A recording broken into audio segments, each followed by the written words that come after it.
आबा आमदार झाले म्हणजे आपलं कुणाचंही कुठलंही काम आणणार नाही. आपल्या घरातला माणूस आमदार आहे, हक्काचा आमदार आहे. त्यामुळं इथून पुढं आपल्या ग्रुपचं कुठलंच काम आणणार नाही. कुणाच्या कसली अडचणी असल्या काय असलं मला सांगितलं काय, आबांना सांगितलं काय, 5 मिनिटात ती कामं होणार आहेत. आणि आबांचं कष्ट, आबाने आत्तापर्यंत केलेलं काम, आज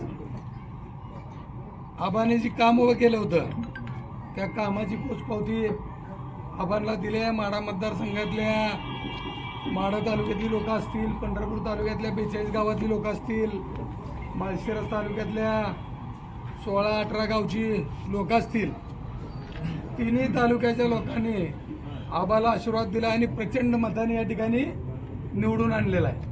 त्यामुळं एकदा सगळ्यांनी जोरात टाळ्या वाजून त्या लोकांचंही, तिन्ही तालुक्यातल्या मतदारांचे आपण या ठिकाणी आभार मानतोय. मी निवडणूक लढवली, निवडणुकीत जय पराजय अपयश आलं, निवडणुकीत काय झालं काय नाही अख्ख्या महाराष्ट्राला माहीत आहे, पंढरपूरला माहीत आहे. पंढरपूरच्या हजारोच्या संख्येनं लोकांनी आपल्याला मतदान केलं होतं, पण पंढरपूर मतदारसंघात भाजपने रेडीचा डाव खेळलाय, लक्षात आलं का? आणि अख्ख्या महाराष्ट्रात ते सिद्ध झालंय. त्यामुळे मी काय नाराज नाही. कारण कसं आहे की जर मला तुम्ही लोकांनी मतदानच केलं नसतं तर आता तुम्ही आलाच नसता, बरोबर आहे का नाही? त्यामुळं आपल्याला सगळ्या लोकांनी मतदान केले. आणि सगळ्या आनंदाची गोष्ट काय की सगळ्याला माहित आहे आबा आणि बापू एक आहेत, बरोबर आहे का नाही? अख्ख्या तालुक्याला, अख्ख्या जिल्ह्याला माहित आहे. मग आबा आमदार म्हणजे मीच आमदार आहे.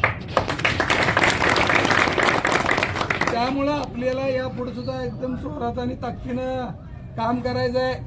सगळ्यांनी यापुढं आबांच्या नेतृत्वाखाली आपल्याला सगळ्यांना काम करायचं आहे. ज्यांच्या ज्या काय अशा अपेक्षा असतील, कामं असतील, कधी आता बघा या ठिकाणी दत्ताजी राजपूत आहेत, भारतीय जनता पार्टीचं पद असताना देखील त्यांनी आपल्या प्रेमाखातीर आज आपल्यावर ते आलेत, आपल्यावर काम करतात. अशा अनेक असंख्य लोक आपल्याबरोबर जुळणार आहेत. त्यामुळं आपल्याला टेन्शन घेण्यासारखं काय काम नाही. या ठिकाणी तुम्ही सगळेजण उपस्थित राहिला त्याबद्दल मी तुमचं सगळ्यांचं आभार मानतो.